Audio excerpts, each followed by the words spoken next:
Xbox is buying Bethesda in a genuine game-changing acquisition for the video game industry. You probably heard the news this morning. Xbox is buying Bethesda for $7.5 billion, 3 times what it paid for Minecraft back in 2014. That means Xbox is the proud new owner of popular game franchises like Fallout, Elder Scrolls, Wolfenstein, Doom, Dishonored, Quake, Starfield, and more. I'm Damon Hatfield. I'm joined by IGN's reviews editor, Dan Stapleton, to hash all this out. First of all, Dan, what was your first reaction when you heard this news this morning? Slow news day. Yeah, for sure. I did not see that coming. I'll admit that. I thought like Warner was up for sale a little while ago. I thought that was going to be an acquisition, but then they decided not to sell that.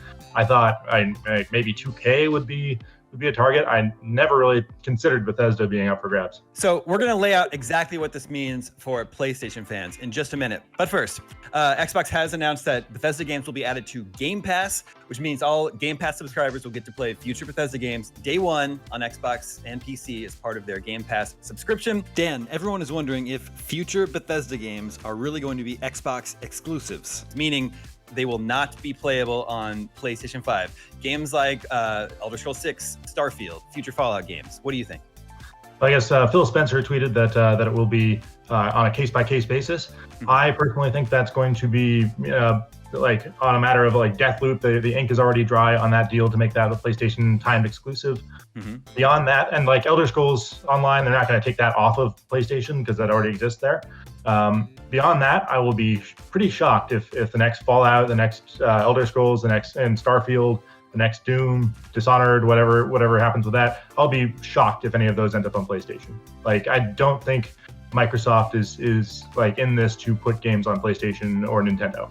Well, I'm gonna quote tweet you here. You said on Twitter, Starfield and future Fallout and Doom games are as likely to be on PlayStation 5 as Halo Infinite, which I thought was pretty funny.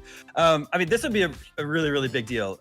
Skyrim is on everything, one of the most popular games of all time, and that was announced at E3 a couple years ago, along with sort of a tease of Starfield. So gamers have been looking forward to these games for a long time, including PlayStation gamers have been looking forward to these games for a long time.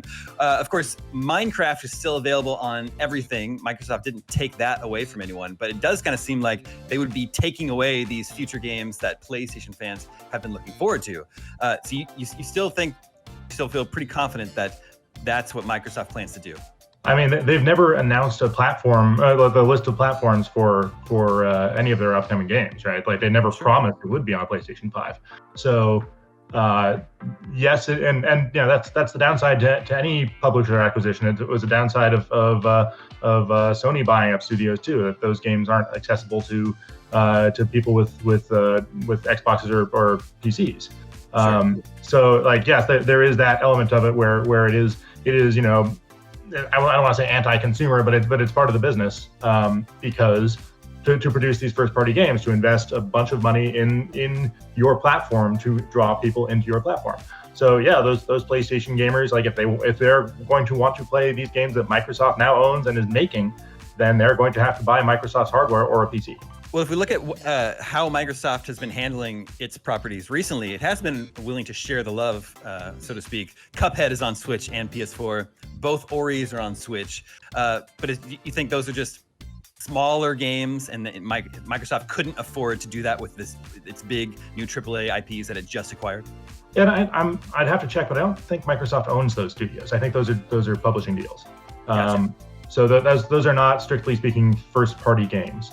So they had timed exclusivity on those. Sure. Whereas they own everything about all of ZeniMax's properties now, lock, stock, and barrel. So they have no real incentive to do that. The timing couldn't be better for Microsoft. Is it a coincidence that this news broke the day before Xbox Series pre-orders go live? I doubt it. I mean, they could have announced it anytime they wanted. They could have waited to announce it. They could have announced it a week ago probably. But there are rules to how those announcements go with a bunch of shareholders involved on both sides. But I'm sure they timed it to line up with that. The timing is just too good. They were supposed to have Halo Infinite at launch. Xbox gamers were supposed to be able to pre-order their new Xbox and know that they're getting Halo Infinite. They lost that, but now they know Yeah, man, it is pretty enticing that they know that they're going to be getting future Bethesda games. You seem to think very likely exclusively. That does sweeten the deal, I think, for Xbox Series X and S. Do you expect that will help pre-orders tomorrow, Dan? I would think so. I mean, it's not an immediate thing. Like Bethesda doesn't have any games lined up to come out, except for like the next one is Deathloop, and that's a PlayStation exclusive. So I don't think it has an immediate effect, but I think it definitely helps the perception of the value of the Xbox by a lot.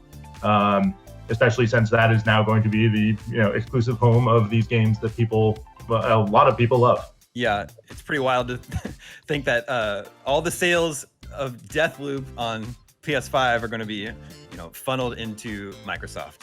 It's wild. It's crazy. And same thing with the Outer Worlds after Microsoft bought Obsidian. It's like all that money going from, I guess it was a private division published game, so it's a complicated deal, but Microsoft saw any profit that Obsidian would have seen as an independent studio. Sure. Well, thank you, Dan. Here's what we do know.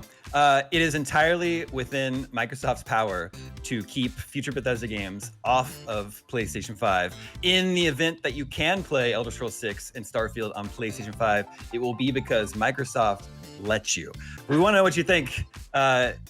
Are PlayStation owners worried about future Bethesda games? Does this make Xbox look more appealing to you? Let us know in the comments, and we will continue following this news here at IGN.